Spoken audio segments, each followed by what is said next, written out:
For years I played the fool. Sarah, my esteemed boss, delighted in her little public spectacles of humiliation. Every Monday morning meeting was her personal stage. And I, her favorite punching bag.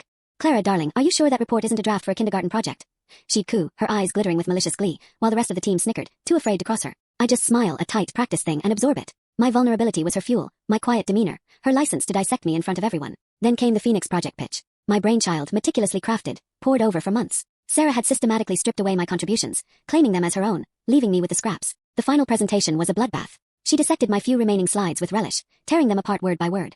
Honestly, Clara, she'd sneered, it's baffling how someone with your supposed qualifications can produce such amateurish work. Perhaps you're better suited for filing. My jaw dropped. My heart pounded, a frantic drum against my ribs. The air in the room grew unbearably tense. That was the moment I snapped. My hands, usually steady, trembled as I reached into my bag. It wasn't rage that shook them, but a cold, calculated certainty. For months, I'd been preparing for this. Every slight, every condescending remark, every stolen idea.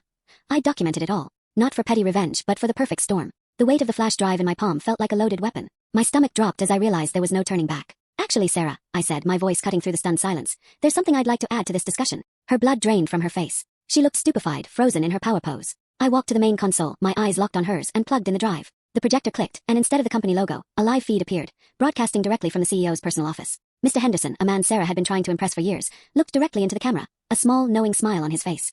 Sarah, I announced, my voice ringing with a newfound authority, I believe you'll find that I am perfectly suited for my new role as head of global operations. A role, might I add, that comes with the full backing of the board, and Mr. Henderson himself, who has been personally overseeing my kindergarten projects for the last year. The room erupted. Sarah's face contorted, a mask of disbelief and pure, unadulterated terror. The snickering ceased, replaced by hushed whispers and gasps. Within an hour, Sarah was escorted from the building, her career, her reputation, utterly ruined. I watched her go, not with triumph, but with a quiet sense of satisfaction. My legs nearly gave out, not from fear, but from the sheer weight of freedom that had just settled over me. The bitter taste of past humiliation was finally washed away, replaced by the sweet, clear air of my own hard-won victory. And as for me, I finally felt like I could breathe again.